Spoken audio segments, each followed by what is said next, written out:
Chapter the 17th. Elizabeth's impatience to acquaint Jane with what had happened could no longer be overcome, and at length resolving to suppress every particular in which her sister was concerned, and preparing her to be surprised, she related to her the next morning the chief of the scene between Mr. Darcy and herself. Miss Bennet's astonishment was soon lessened by the strong sisterly partiality which made any admiration of Elizabeth appear perfectly natural, and all surprise was shortly lost in other feelings. She was sorry that Mr. Darcy should have delivered his sentiments in a manner so little suited to recommend them, but still more was she grieved for the unhappiness which her sister's refusal must have given him. His being so sure of succeeding was wrong, said she, and certainly ought not to have appeared.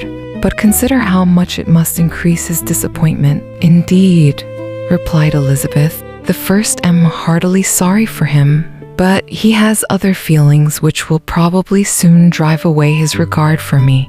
You do not blame me, however, for refusing him? Blame you? Oh no, but you blame me for having spoken so warmly of Wickham, and oh, I do not know that you were wrong in saying what you did, but you will know it when I have told you what happened the very next day.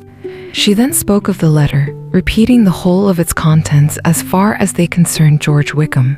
What a stroke was this for poor Jane, who would willingly have gone through the world without believing that so much wickedness existed in the whole race of mankind, as was here collected in one individual.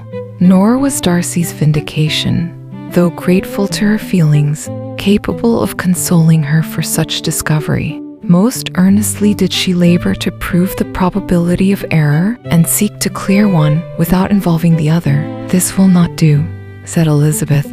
You never will be able to make both of them good for anything. Take your choice, but you must be satisfied with only one. There is but such a quantity of merit between them, just enough to make one good sort of man, and of late it has been shifting about pretty much. For my part, I am inclined to believe it all Mr. Darcy's, but you shall do as you choose. It was some time, however, before a smile could be extorted from Jane. I do not know when I have been more shocked, said she. Wickham so very bad, it is almost past belief. And poor Mr. Darcy, dear Lizzie, only consider what he must have suffered. Such a disappointment.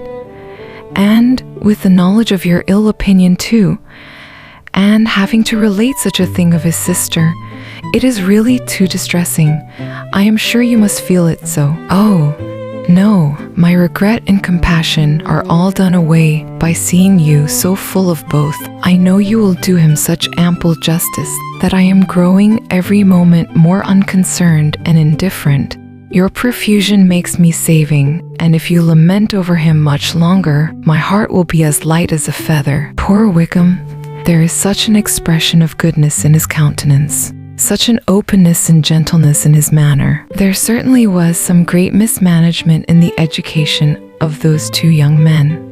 One has got all the goodness, and the other all the appearance of it. I never thought Mr. Darcy so deficient in the appearance of it as you used to do, and yet I meant to be uncommonly clever in taking so decided a dislike to him without any reason. It is such a spur to one's genius, such an opening for wit to have a dislike of that kind.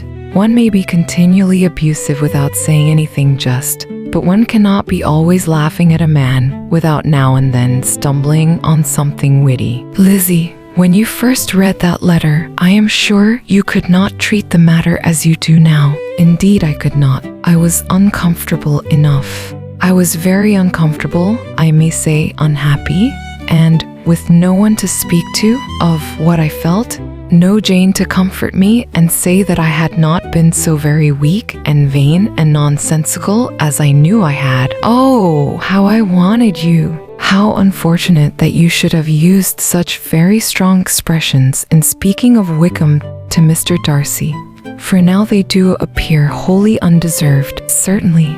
But the misfortune of speaking with bitterness is a most natural consequence of the prejudices I had been encouraging. There is one point on which I want your advice. I want to be told whether I ought or ought not to make our acquaintance in general understand Wickham's character." Miss Bennet paused a little and then replied, "Surely there can be no occasion for exposing him so dreadfully? What is your own opinion?" "That it ought not to be attempted. Mr. Darcy has not authorized me to make his communication public. On the contrary, every particular relative to his sister was meant to be kept as much as possible to myself, and if I endeavor to undeceive people as to the rest of his conduct, who will believe me? The general prejudice against Mr. Darcy is so violent that it would be the death of half the good people in Meryton to attempt to place him in an amiable light. I am not equal to it. Wickham will soon be gone, and therefore it will not signify to anybody here what he really is. Sometime hence it will be all found out, and then we may laugh at their stupidity in not knowing it before. At present I will say nothing about it." "You are quite right. To have his errors made public might ruin him forever. He is now perhaps sorry for what he has done, and anxious to re-establish a character. We must not make him desperate." The tumult of Elizabeth's mind was allayed by this conversation. She had got rid of 2 of the secrets which had weighed on her for a fortnight, and was certain of a willing listener in Jane, whenever she might wish to talk again of either. But there was still something lurking behind, of which prudence forbade the disclosure. She dared not relate the other half of Mr. Darcy's letter, nor explain to her sister how sincerely she had been valued by his friend.